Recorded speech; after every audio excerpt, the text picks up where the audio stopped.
listening to Wake Up Hollywood with Nikhil Korula and Eddie Pence, right here on LA Talk Radio.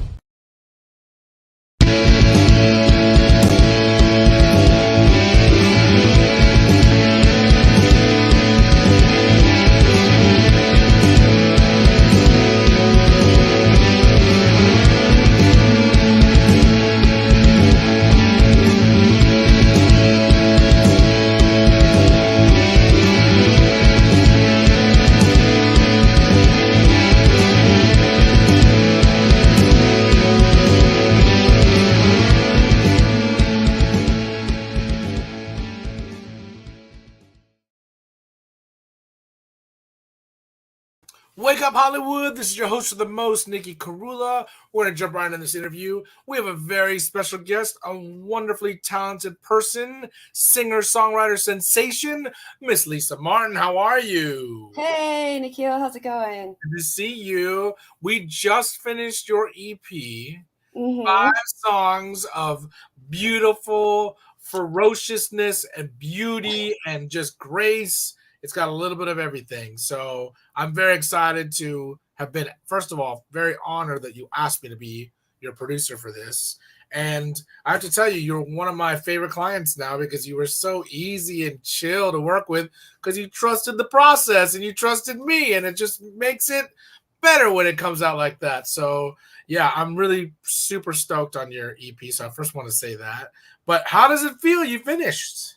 Oh my gosh, it feels great. I'm like eagerly awaiting that last master. See how that's going to turn out. But oh my gosh, it feels almost like a dream. Like I can't even believe.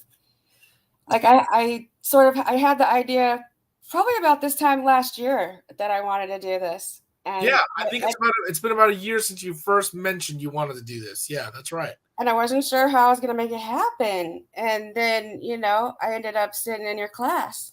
That's right. That's how the stars aligned. Mm-hmm. You know, I have to tell you, I really find it to be such an honorable thing when my students ask me to produce them because it's like I really want to teach them like the concepts of songwriting and the industry and all of that. And it's like when somebody asks me to trust them with their music, I know firsthand what it's like to allow someone else into that space. And it's such an intimate thing because the songs are vulnerable. The songs are intimate. It's like it's your kind of babies. You know what I mean? It's like it is a precious thing. So like, I really understand how precious that is. And I do my best to make sure the care is there too. But I mean, it's like, it's such a powerful experience because, you're seeing the songs come to life. And I have to ask you, did you get a little sad when you're finished with your last tracking? Well, I'm not totally sad yet because I haven't heard the final product, but I'm sure after that moment happens, I will have that let down like, oh no, it's over. But then it's, it's just on to the next. Well, there's a little bit of a catch-22. It's like you're so happy and now you get to enjoy the record. Mm-hmm. And then it's like after about maybe 2 or 3 months of listening to the record, you're like, the record's over. And it's like, what's next? And I totally get that process, but what an experience it is to actually finish your first EP, especially the first one. The first one is like, I remember like how important the first one is because it's like your first step in the journey. You know what I mean? So tell me what it was like for you to just embrace the process and just like walk through it. And then I want to talk more about your creative process. But first, just like, what was that like for you, just walking through? It was sort of like terrifying, but in an exciting way. Right. Like, oh my gosh, these are like you said, my personal, like almost like my babies. And to kind of hand them off to kind of be interpreted was kind of scary, but also so exhilarating. Yeah. It was like, and I feel so lucky to have the crew working with. You got the best crew. Let's be honest. Because it's just like magic in there. They come in and it's just, here we go. It's really cool because like I never talk about that much, but one of the special things about this whole process for me is like I've been in a band with these guys for a long time. We played together for like 10 plus years.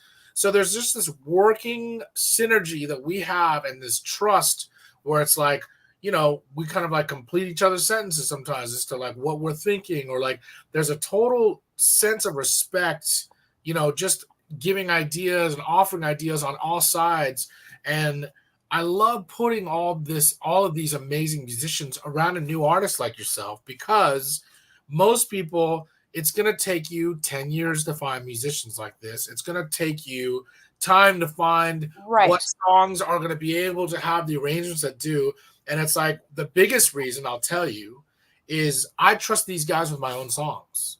When we make arrangements, I trust them wholeheartedly. So why would I not trust them with one of my students? You know what I mean? And it just elevates the whole process. And I love that you embraced all of it. And I have to tell you too, you were super pro about the process. I should have told you all this off the air, but now you're gonna have a recording of this. But I mean, you were super pro about the whole process, about practicing, about going through all of it, and just coming ready to track. And you did tracking so quickly, and I've had a lot of artists that don't. Like even artists that like sometimes, you know, they'll take my advice and they'll do the practice. It's a different thing when you're in the studio and having to play to a click and play to a drummer and play to a bass and do vocals, and the whole process is new. Right, so you're feeling that pressure of like, oh my gosh, this is it today. We get today. Like, I don't know. That's how I feel about it. It's like, oh my gosh, this is it today. We get today. Like, yeah, it's a little nerve-wracking too. Like whenever I walk into a studio, there's a little bit of nerves and anxiousness that I have. But it's like what I love about this is like, oh, it's going to be smooth because everything in the environment is just chill. You know what I mean? So it just has like a relaxed vibe, and it's easy just to let the songs come to life, you know? So tell me, you know, let's go back to your creative process a little bit. Sure. So I don't think I ever really asked you, when you're writing these songs and kind of like piecing them together, and you were taking songwriting classes a little bit and kind of like starting to write, what were like some of the parts of the creative process that were very exciting and fun, but also challenging for you as a songwriter? You know, I kind of have an old school process. I have a journal that I literally just like write scraps things in. So often I'll have kind of like a topic that's kind of brewing in the back of my mind, and whenever I get something, I'll just kind of go jot it in the lyric book. And then when I'm ready to kind of like, okay, I feel like this song, like, I don't know, I guess I'm kind of a weirdo because I feel like the songs kind of talk to me. They're like, okay, I'm ready to be born now. Yeah. So I go sit down and I get the lyric book out. I'm like, oh, here we go. And I piece it together, usually in like a day or so. So do you just do like a 1 or 2 lyrics, or you actually have like a whole stanza or a chorus written down in a journal? Yes. Sometimes I'll just have little pieces and I'll go off that. Sometimes I'll have like a whole verse that I kind of work off of. So you put it in your phone, or you handwrite everything? I handwrite it. So I don't know if you know this, and I love this about Eddie Vedder. So Eddie Vedder, he has an old school typewriter, and he types all of his lyrics on an old school typewriter. And I'm like, man, how would you not just use your phone at this point? But that's his process. Like his process is like, he wants to type out the letters and have that thing. So like in handwriting the lyrics, and I've done this many times myself, do you feel like there's like a rooted part of the process that you're like using a pen, using a paper, and doing it the old-fashioned way? Or do you think it's out of convenience that sometimes you can use technology just to jot stuff down? Or do you still write stuff on your phone and then put it into your journal? Oh, well, I also will do little voice memos for melodies. Oh, that's cool. On my phone. Yeah. Or if I'm not at home or whatever, and I just have my phone, I will get my notes out and just write little lyrics on the notes, or even have pages on my phone. Sometimes I'll get that open. It's like random words or lyrics or themes. It's just like comes to you a random moment. I'll get like a phrase and I'll be like, oh, that's something, and I'll write that down. Oh, that's cool. That's cool. And do you do like exercises? I was in a writing session today, and it was really funny. It's like the songwriter was like, hey, let's write 3 emotions for these songs, and then just like take 5-10 minutes and just write whatever comes to. And like, what's so funny was like, I felt like I was in grade school in a cool way. And I was like, okay, cool, that's what I'm going to do. And then I ended up just writing verses. Like I just started writing lyrics. And then I was like, I feel like a bad student because I just totally didn't do the exercise. But I wanted to get like melodies and kind of like go in that direction. But I thought it was a cool exercise. I was like, so are there any exercises that you use to kind of get to that place? Not intentionally, I don't think. I think part of the reason I do that is because I have a background in creative writing. Oh, there we go. Okay. Yeah. So like I've written a young adult novel. Okay. Very cool. So I think part of it comes from that. I'm so into that creative writing world that I'm used to just like doing that. I do use a mix of technology. I think the one thing that I'm kind of lacking at this point is that I don't do like online recording, like digital recording. So I'm kind of behind in that way. No, you know what? None of that really matters as long as you use your cell phone to record whatever song and figure it out. Like the funny thing is I used to not give myself clues when I'd write a song. Like I would just write the lyrics and not write the chords. And I would just play them over and over and over again until they were just in my soul. Now as I get older, I'm like, oh, I need cheat sheets. I need chords. I need lyrics, and I have to remember what I played. And it's funny because now my chord sheets are like cheat sheets, big time. Because it's not just a lyric that I write, and it's like I used to memorize the sheet of paper, and then the sheet of paper is what I would picture when I'm singing it. And now I do that too. yeah, so it's really funny how that changes because now I'm not able to retain as much in the memory department like I used to in my 20s. So do you find that the process when you're writing, like you have to find little patterns of like making sure you write the whole thing at once, or maybe it's just verses or just choruses? Like how do you do it? Yeah, normally like whatever piece like inspired me, I'll start with that. Sometimes it's a chorus, sometimes it's a verse, sometimes just like a little phrase that I keep playing over and over until I kind of hear a melody out of it. So I usually have the lyrics first and the theme. Okay. Or even not the entire thing. I'll have like the theme and maybe just a verse. And then I'll kind of play around with that till I kind of have a melody and then kind of go from there. My favorite thing is bridges. I love that's awesome. I didn't know that. Really? Yes. I love writing bridges. Why? Because it's like it's never gonna repeat usually, and it's new, and it's like I feel it's like the meaty emotion part of the song that like interesting. propels you to the end. You know what I mean? Right. Yeah. I always find there's always a rush for me with writing. I usually write a chorus first if I'm writing. No, that's not always true. I usually with my songwriting team, I write choruses first. When I'm writing for myself on a guitar, I'll write a riff, start writing a verse, and then get to a chorus. So it's like going on opposite directions.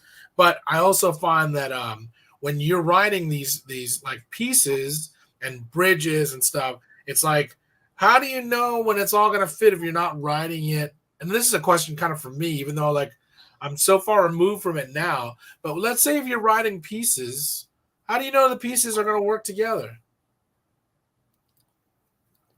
I think that's the mystical part of it. Yeah. They just kind of do.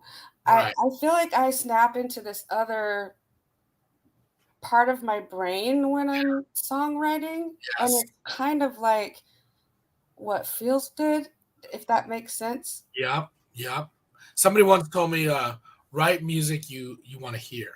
And I was like, oh, I love that. It's going to be easy because there's so much music out there that you can listen to. Right. Like the music you want to hear that hasn't been written, there's like a wide open net for that. It's like, oh, that just opens the door.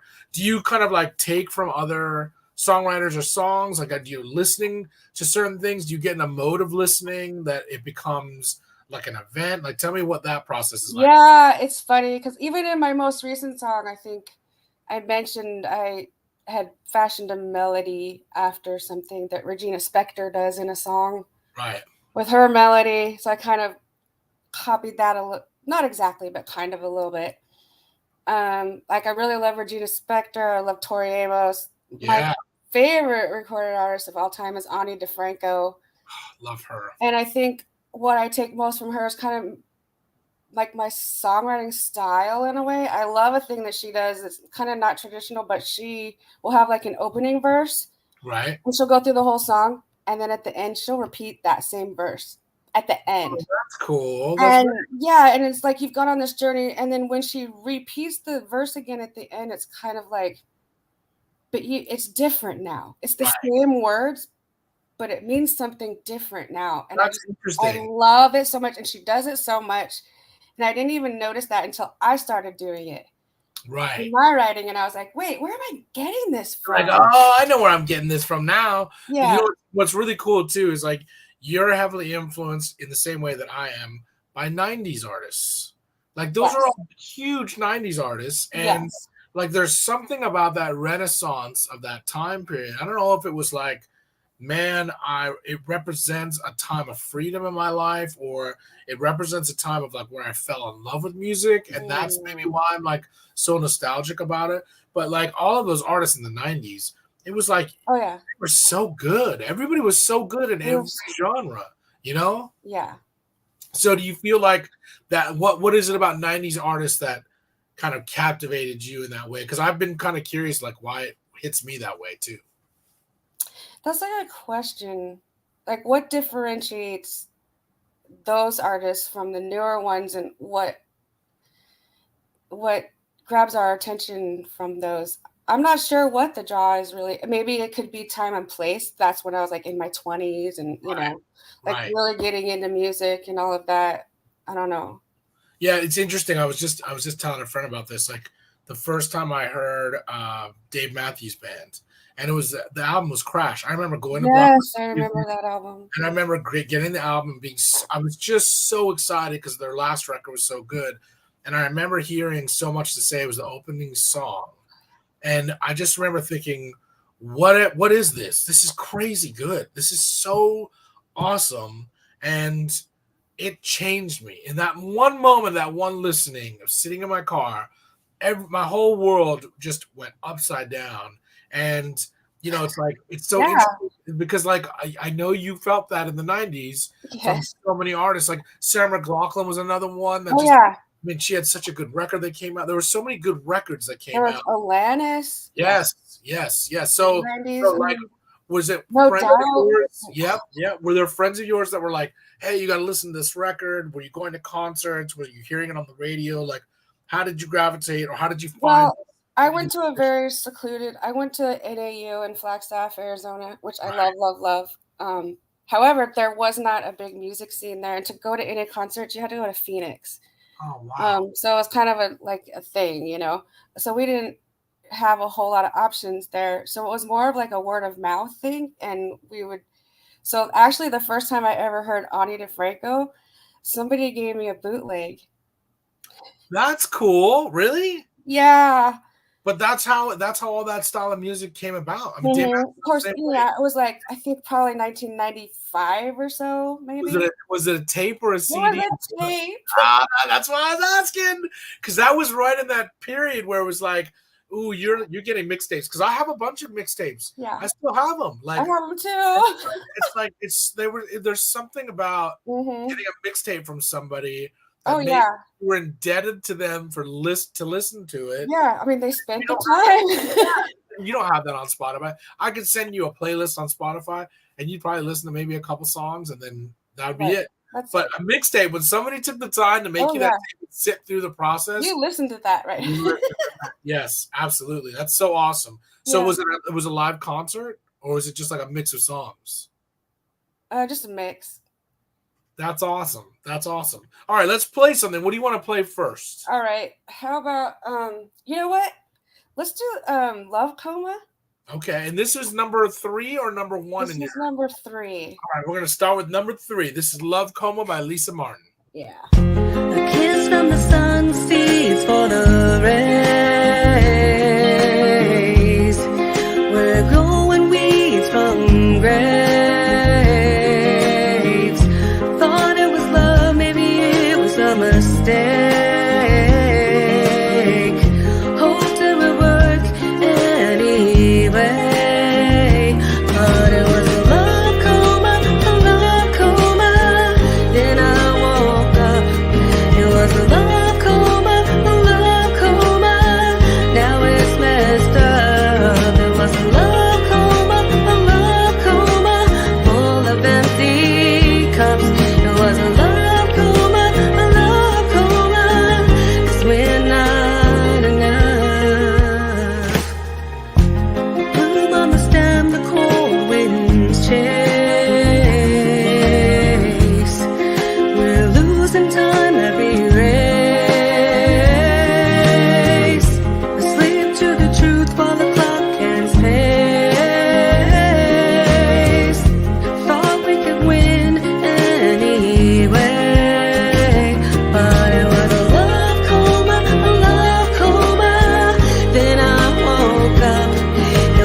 from graves.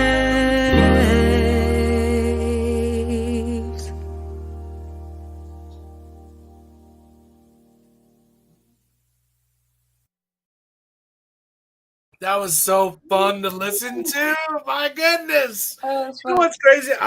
This is a funny moment. So I remember that song. I remember doing the tracking. I remember doing the guitar playing. I remember the solo. Yeah. And then I didn't remember all of it as soon as like it started playing. I was like, oh man, oh, I forgot we did this reggae vibe. Oh yeah, I forgot we did it. It was like going through the process again, but it was like finished. And it just sounded so cool. I mean, that's a cool song, Lisa. You took a cool approach and allowed us to take it into a different direction too. Yeah. But it just feels good. Tell me why you started with that. Tell me first why you started with that. I picked that song to play first because it was literally one of the very first songs that I wrote when I decided I was going to be a songwriter. That's awesome. In the summer of 2021, I was like, I'm going to be a songwriter. That's right. I actually wrote one song before this, which is a decent song, but and then I wrote this and I was like, I think I can be a songwriter. You know what's real? I'm going to give you a huge compliment, okay? You write very catchy stuff. Like, it is undeniably catchy. It is undeniably hooky. Never lose that. Never let somebody else challenge you to that because it is so hooky and catchy that it's undeniable. And I find that those are the sharpest writers. And you're going to write and start going in different directions, just like as a songwriter, you're going to want to and go, but don't lose that because that poppy element to your writing, it's just there. And you know what's so cool? It's like I forgot about that guitar. I love the guitar solo so much. Yes. I think you took a video of it. You took a video of it and sent it to me.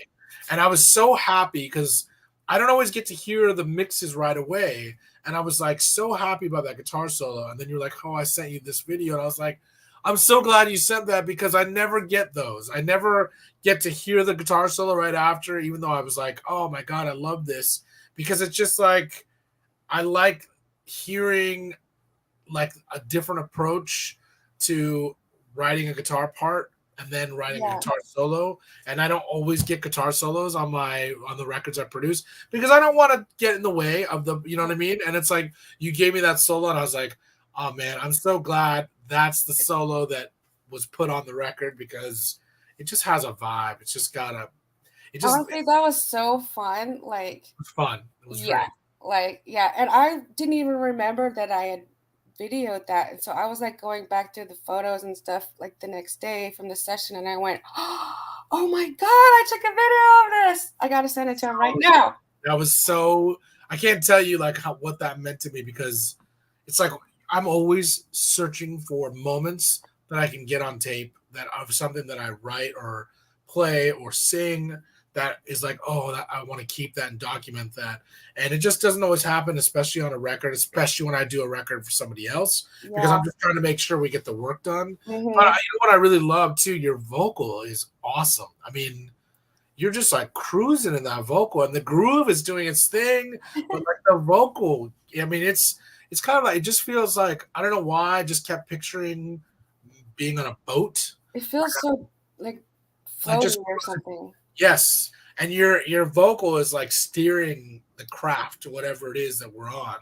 And it just has a easy breezy. I mean, you got to pitch this song to like any kind of water show of any sort for anything like that. I'm telling you, it's a perfect montage, like boat scene that your song should be playing because it's, I'm telling you, it's got a vibe. It's got a vibe. So tell me what the song's about. Tell me what the lyrics are about. Well, it's funny. This particular song, like in the beginning, like I have years and years worth of old journals. So when I'm like going to be a songwriter, I'm like, what am I going to use for material? So I went back and started mining all my old journals and like pulling anything out that I thought was interesting. Right. And literally in one of my entries from this old journal, like after like a breakup, I had said something like, it feels like I was in a love coma and I just woke up. That's cool. And I was like, yes, it does. Like, I'm writing this down. I'm gonna write a whole song about it. I'm coma and woke up, you know. Yeah. And then I was what's like, cool yeah. about that? There's Aloe Black, "Wake Me Up" that he did with Avicii, and he said that he wrote "Wake Me Up," so wake me up when it's all over. Like, he just wrote that in a journal, so that's what triggered what you said. And there's a parallel between like your lyric and that lyric. So yeah, there's a vibe. It's got such a cool. It's got a cool narrative, I think, is the biggest thing. it's so funny to me because it's just like straight out of my life. Like, it was my life, you know. I jackass. I'm like, I was in a love coma and then I woke up. Yeah, right. It was my life. So that's why the song is like super special too, because it's like, oh my gosh. Well, that's, the true test of a great songwriter is when you lay it all out there and it's not all peaches and cream. It's like the best songwriters are putting really difficult stuff on there and writing about difficult situations or different transitions or loss or something they learn from. I mean, that's why I love songwriters so much, because they teach me about life in a way that I'm also learning myself, but we're able to kind of like have that campfire moment where it's like, oh, this makes so much sense. I'm learning about life and perception and philosophy and healing and all those things that we don't have enough discussions about. So when you were writing the verses and stuff, did the verses kind of like start flowing after that Love Coma lyric came out? Yeah, I wrote it really quickly. It was probably there was one other song that I wrote that we're going to hear soon that just kind of came out really quickly. And this was the first one that kind of did that too. Because most of the time I kind of labor over them for, 2 or 3 days. Right. Before I get kind of a final, this is the song. Right. But this one just kind of came out. And I love your piano part. Love your piano. I love that you added the arpeggio part. Yeah. The whole thing worked, but that arpeggio part, what was really interesting is like it opened up the arrangement. You know what I mean? It just had this like, oh my God. I'm instantly in. What's interesting is that it put me in a dreamy state. That's the floating feeling. Yeah, and it's a love coma. So it's like, the song is a coma and you're in this different place. Man, it sounds awesome. It really does. Now, this one you have not released yet, correct? No, in fact, I'm working on that right now. In fact, I just spoke with my friend Candy Langdale, who does my artwork, yesterday about my idea for the artwork for this one. And I'm probably going to release it either end of October or early November. Okay, that's awesome. That's exciting. Yeah. So now, a lot of people don't realize how much work goes into coming up with a concept for the art, coming up with like a picture. And now it's like, you're not just getting one album cover art. You're getting, a lot of times it's singles. It's like creating different album artwork for each single that you want to release. So tell me a little bit about like, what kind of direction did you give the artist? Are you giving them kind of free reign and they know the song and they just come up with something? Or do you kind of say, hey, I want it to be kind of in this direction because it's doing this? Yeah. So I've sent her the song so she can hear it, and basically just I would kind of Google images that I might be interested in, and I would send her like a whole bunch of pictures of things with ideas, and just say something kind of like this, and then let her kind of have at it. That's cool. Yeah. You and I have a parallel too, because my very first album, EP, my good friend Brian Rutland, we met at Guitar Center and he was one of my customers, and he's like, oh, he had this tattoo on his arm and it was all about painting. And I was like, oh, you're a painter? And he was like, oh yeah, man, that's all I think about. It's like painting. And so he had an exhibit and he had all of these works everywhere. And I was like, this is so cool. And I said, man, I want you to do our album cover. And And he's like, oh man, I'd be so honored. And I was like, and I kind of want it to be like this piece you have here. And he did, and I was like, but this is kind of like what I wanted. But the way we have a parallel is it was real artwork as the cover. And like nobody does that anymore. Nobody does that. It's all graphics. But man, there's nothing like a canvas piece of art where it's like, oh, this is so real and you can touch it and have a hard copy of it that's like a so yeah, so I have the first two hanging here in my room. They become collector's items because you're not only like buying the art from the artist, but you're also putting a signature of your own in the artist's spectrum journey. But tell me what made you want real artwork, because I'm curious, because not many artists think like that. I don't know. I think I just did. And I was lucky to have a good friend that I knew was a fantastic artist, and that she would be able to do it. And I am not an artistic in that way at all. So I knew I needed to outsource the art. And I don't know. I just did. I didn't even think about how. You're not going to know this, and this is nothing about the artist, but I had an artist friend of mine who did my live record. He did 2 records for me. And I was like, hey, man, I definitely want to buy the original so I can keep them. And I just found out like 6 months ago that he committed suicide. And it broke my heart. I mean, it was devastating to hear. But I'm so thankful that I have his art. Like, I have his artwork. And, like, I just savored that. And, like, he came to one of our CD release parties, and I blew up his artwork and put it in a big frame. And I actually, showcased it on like an easel and gave him a huge shout out. So everybody in the room knew that it was him that did the artwork. We had like 800 or 900 people at that show.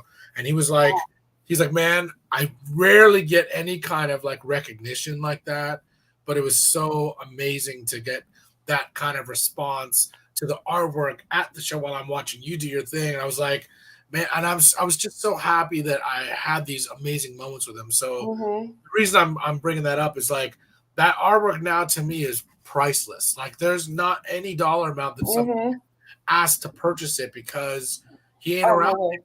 And like I still have a piece of him here. You know what I mean? So I love that you asked your friend to do the album. I mean the song cover, the song artwork, because I think that's everything. And I hope you continue to like keep artists working like that, because they will become your the symbol of your work. And I think it's such an important part of the process that many artists now don't take pride in, and so it's cool that you did.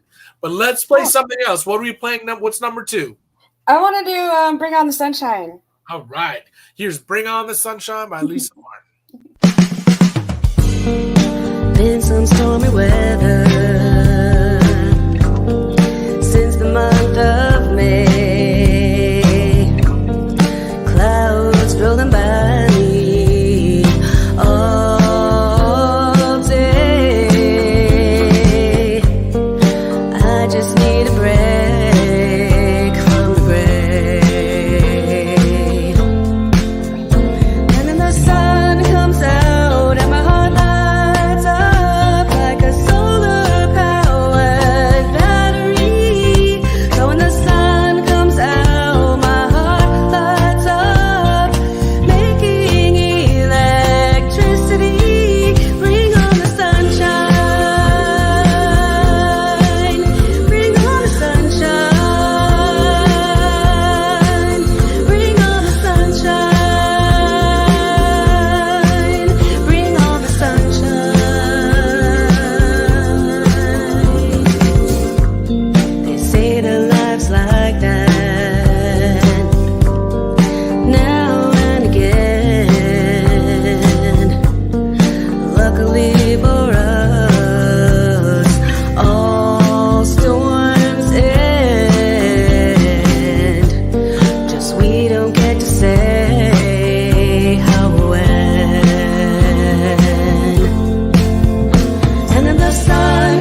the sun comes out, my heart lights up, making electricity. Bring on the sunshine. Bring on the sunshine. Bring on the sunshine. Bring on the sunshine.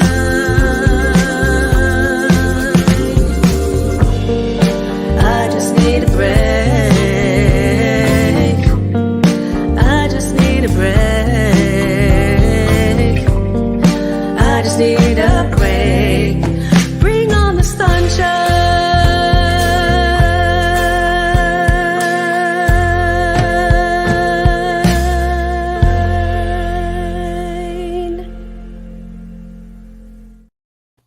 So good.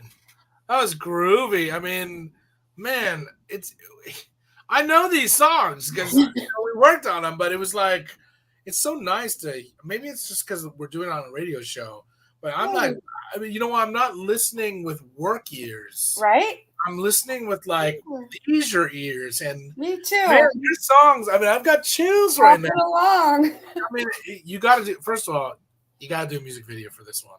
Yeah? Absolutely. All right. You have to do a music video for this one because it's super retro. It's super groovy. It's super positive. I mean, we all want positive energy. We all need positive energy. It's like what kind of keeps us somewhat sane. You know what I mean? So we need more songs like this out in the stratosphere. Yes. And man, it was enjoyable. Like the roads, like everything. I love your playing on the roads. The roads. The roads. The I mean, roads you know what? I forgot that we did this song on roads, but I remember when you started playing it, I was like, oh, I love it on this. It's like got a vibe. It does. Like warm caramel. Like it's like a warm caramel blanket around the song. It's like, oh, sing to me, Lisa. And then the ooze and your vocal too, the bridge. I mean, all of it. Just I love your vocal delivery. I got to tell you, you got a really good vocal delivery, and that is. Oh, thank you. Not easy to. It's so scary in the studio. You either have it or you don't. We go around a little bit with this vocal. I mean, you know what? It's a lot of it is. It's interesting because it's like I've been doing vocals so much in my life and producing vocals too, and it's just not easy to get an easy breezy vocal like that. And just so much harder than it seems. Singing's way harder than it seems, and people are so critical and they don't have any idea, but it's difficult. It's not easy, and it's so physical, and it's exhausting. And I remember you were in that vocal booth, and it was hot. It's hot. It's hot in that vocal. All those isolated vocal booths, they're so hot. There's no ventilation. Crazy. So you'd come out and you'd be like, I'm sweaty. I need a break. I'm like, I'm dying. It's like, but you know what? It's like you're doing work. I mean, honestly, it's a physical. It's like going to the gym. It's like you're physically having to go through some shit to get the vocal to be sound. Yeah, and it's like I'd have to turn off the back of my mind that's like, you're recording now.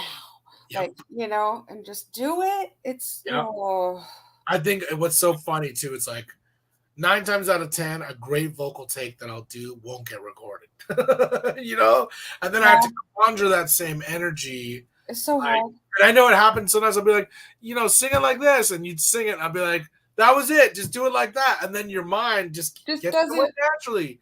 It naturally gets in the way. It's just like as soon as that recording light's on, I'm like, I'm at a moment today. Somebody asked me to do a Pink Floyd instrumental for them. They're playing for a funeral, I think. They're somebody's funeral. And I was like recording, and I was like playing it. I was like, oh yeah, this is what the song is. No problem. As soon as the recording light goes on, I'm like, I had to start over like 4 or 5 times just to get to that place and then just do it. But I was like, what is it about that recording light or button that it tricks your mind into weird places? Well, is it so I'm gonna ask you, because you had to be hypersensitive, because you are hypersensitive because it's new. What was it like for you when you knew when we were recording? What were you thinking? honestly, don't screw up. So maybe it's the pressure that we put on ourselves to make sure it's right. Yeah. Is what gets in the way. Maybe it's Mhm. the intention. I mean, honestly, this is why I do these shows, is to uncover things about creative processes, including my own, especially my own, and finding parallels. But yeah, I find it so strange. It's like never something that is natural, but also when you get the right take. I mean, you'll have moments, I'm sure you had moments like this on your record too, where you may have not been able to do it better than that vocal take that you just got, or that vocal cue or harmony or whatever, where it's just like it came out, had all the right things in it, and then you can't duplicate it because it's a different thing, or Yes. time or space or Yes. headspace or physical like energy space or whatever it is. So that's the coolest part of making records, I think, is like the time capsule. Mhm. So let's talk about that for a second. You have 4 songs in the can, mixed and mastered. You got one that's coming down the chute. Now, I'm going to tell you, it is a time capsule. You're documenting your vocals, your songs, your journey, and you get to freeze time. Like Yeah. when you listen to these, what do you hear? Like, is it joyful? Is it like you go through what the message of the song is? Because I know I go through that too. I listen and I'm like, man, Mhm. it started as a demo and now it's this. So like, tell me what that process is for you listening to your own song. Listening back is such a strange um activity I get, on sometimes I forget that that's me. Yes. And it's like I have this like distance from it that's like, and then I remember, oh, that's my song. And it's very bizarre. But I'm very proud of this whole process and journey, and um everything that I've learned and that I kept going and kept pushing and kept reaching. I think even in the sessions we would get a take and we'd say, can you beat it? Right. Yep. That's my phrase. That's my Can phrase. you beat it? And sometimes I could, sometimes I couldn't, and that's okay. That's just how it is. That's how it is. It's like sometimes, man, I'll tell you, I had one day in a big studio. I was so excited to do a track, and man, I was beating myself up to try and get this vocal, and it just wasn't there. And we just stopped, and we were like, "Come back tomorrow." And I was like, Mhm. it was like the most defeating day in the studio I've ever had. And I came back the next day and got it in like 1 or 2 takes, and I was like, Uh-huh. what is it about like a day's activities or the way you feel? And I felt so good. And I just left feeling so shitty. Mhm. They came back and it was like, all right, we got it. This is great. And it feels good. And you know what I mean? So Yeah, it's so weird. what did you feel like as far as your mindset or physical state or kind of like sense memory? What were you going through that made you feel, okay, this is gonna be a good day. This is gonna be a good vocal. This is gonna be a good take. This is going to sound really bizarre because it's from our last session. I woke up with a case of vertigo that Yeah, morning, I remember. I remember. and I wasn't even sure if I was going to make the session. And I was like, nah, girl, we waited 4 months for this session. We're doing it. So, That's right. I was like, okay. So I was like so worried that I was just not going to be able to pull off a good performance that day. And what was interesting, that I didn't feel well. And so I kind of didn't have the opportunity to stress out. Like, I, and it was good because the song we were doing kind of required me to have like a mellow, breathy vocal. Yeah. And just the fact that I wasn't feeling well, I think actually kind of helped that a little bit Yeah. Yeah. in a weird way. Weird, like your ego has no energy. No. Feeling great. Mm-mm. It's like when you're feeling good, your ego's like, oh, I feel great. Let's fuck shit up. Right. But when you're like not feeling good, your ego goes, I don't know if I can. Right. I got in the booth and I was like, okay, just sing. That's what I told myself. Just sing. Yeah. And you know what? It's like, it also ironically makes you feel better. It's like when you're like put in that state and you sing when you're not feeling great, it makes you feel better. And it makes you forget that in that moment, you were not feeling good. You know what I mean? It's like, it's really odd that you channel that energy and make it something beautiful. And I think that's why we as artists make art. It's like we're constantly trying to channel energy to be like in a state of joy or in a joyful place, you know? And that's literally what this song is about. Even, can I tell you a quick story about this? Yeah, please. Okay, so you sent me the very first like mix and to listen to, and I was in my car, and I was actually on PCH in Malibu. I'm glad you said H, because I thought you were going to say I was on PCP. I was on PCH in Malibu, driving in my car, and it was like in March, early March. It was like kind of the beginning of spring, right? And I was on my way to sing at a celebration of life for my friend's mother. Wow. Yeah. And so I was like, all right, let's play it. So, I played it, and I opened the sunroof, and I'm just on PCH, like cruising, like hearing the song for the first time, like on my way to like celebrate this woman's life, hearing like Bring On the Sunshine. And it was like, that's what this song is about. Yeah. Yeah. And let me guess, you put it on repeat like 20 times. Isn't that the best? It's the best feeling ever. I mean, there's moments where I listen to songs where I'm like, I don't want this to stop, so I'm just going to keep repeating, because it's like you hear it finished and it's like you get to savor it before anybody does. And like most of the time too, it's funny. Once people start enjoying your music, you've already enjoyed it so much, you're like, okay, yeah, cool. You're casual about it. But not when nobody's heard it and you are the first to hear it. That's a special. Like I had a moment with myself. Like, that's what I mean. It's like that. I look forward to drives to the beach for that reason. Because I lost my music, and I'm like, I'm gonna listen to me. I'm gonna listen to my record, you know. And there's such a feeling about when something is born and finished that you will never be able to replace, and that's the joy of making records right there. Let's play your last tune. What are you playing next? All right. What did I give you? Oh, On Her Own Wings. This is Lisa Martin with On Her Own Wings.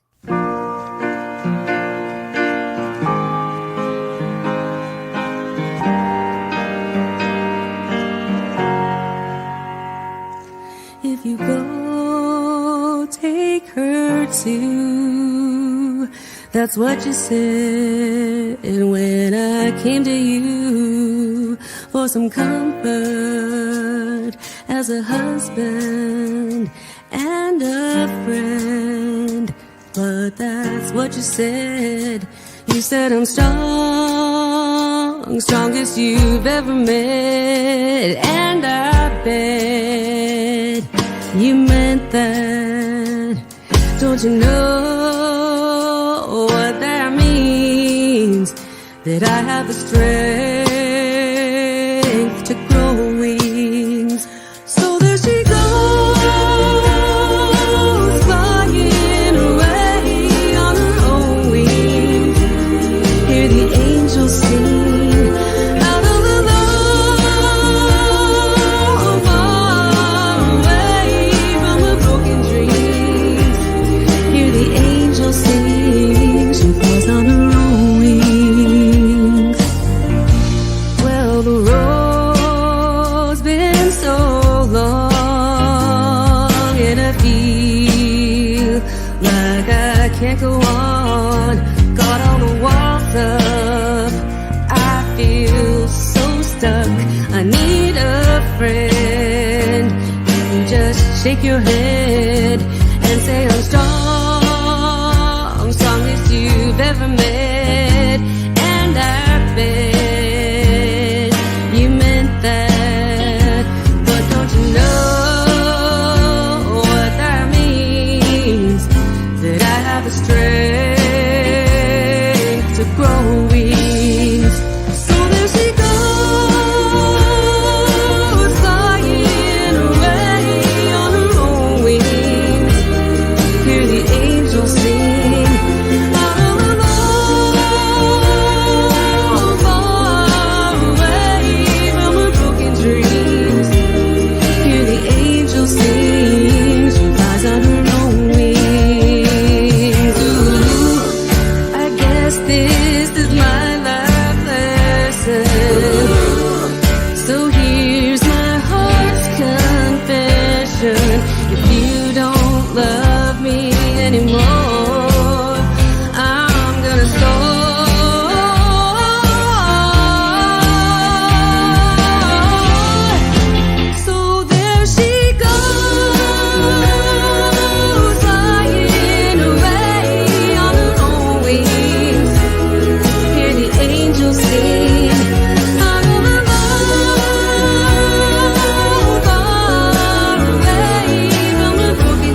So good. So good. First of all, what a real pleasure it was to work on these songs. Like, thanks. I tell you, not all songs are constructed as well as your songs are constructed. And thank you so much. It makes it easy to work on songs that are constructed well because it just lends to the arrangement, you know? And man, it's so funny. I was like listening and grooving, and when the bridge came in, I started singing the oohs. I was like, oh, I remember this part. It was like, oh man, it's all so much of your writing has got hooks in every part that now it made sense that all the drum parts and the bass parts and guitar parts all have hooks too. But it's like throwback Adele vibes, like really kind of beautiful soul, like neo soul in a way, but throwback soul too. Tell me what the inspiration was behind this song and just like how it came about and why you threw a key change that I love in this song. That's so funny that you could, because I was going to mention this is the first song I wrote that had a key change.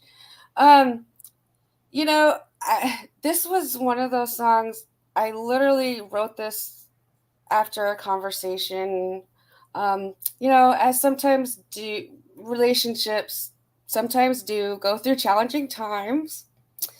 And, you know, a conversation was had that was, you know, that was challenging and intense. And I literally came home and sat down and wrote this song in about 15 minutes, completely different from my normal process at all. Like it literally just came out like a finished song.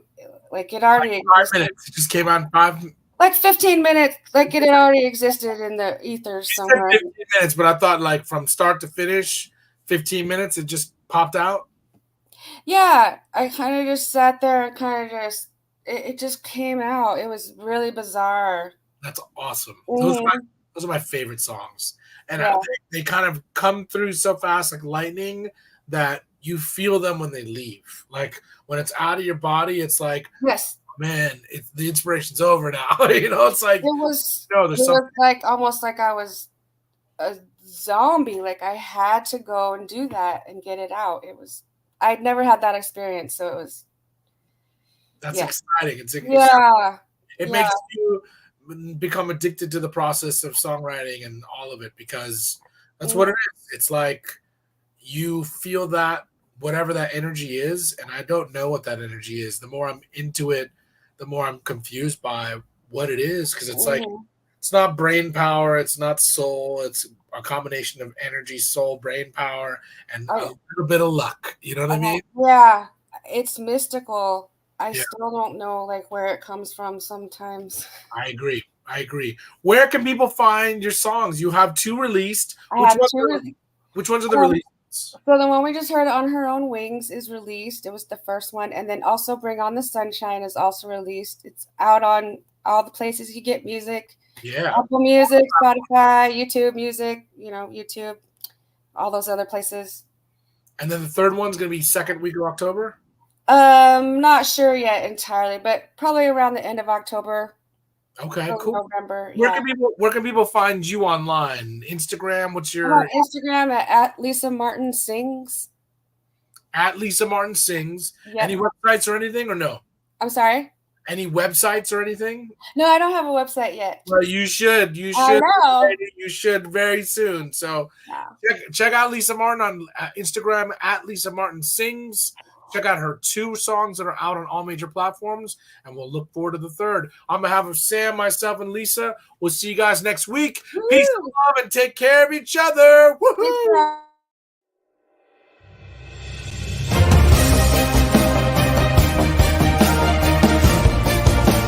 You're listening to Wake Up Hollywood with Nikhil Korula and Eddie Pence, right here on LA Talk Radio.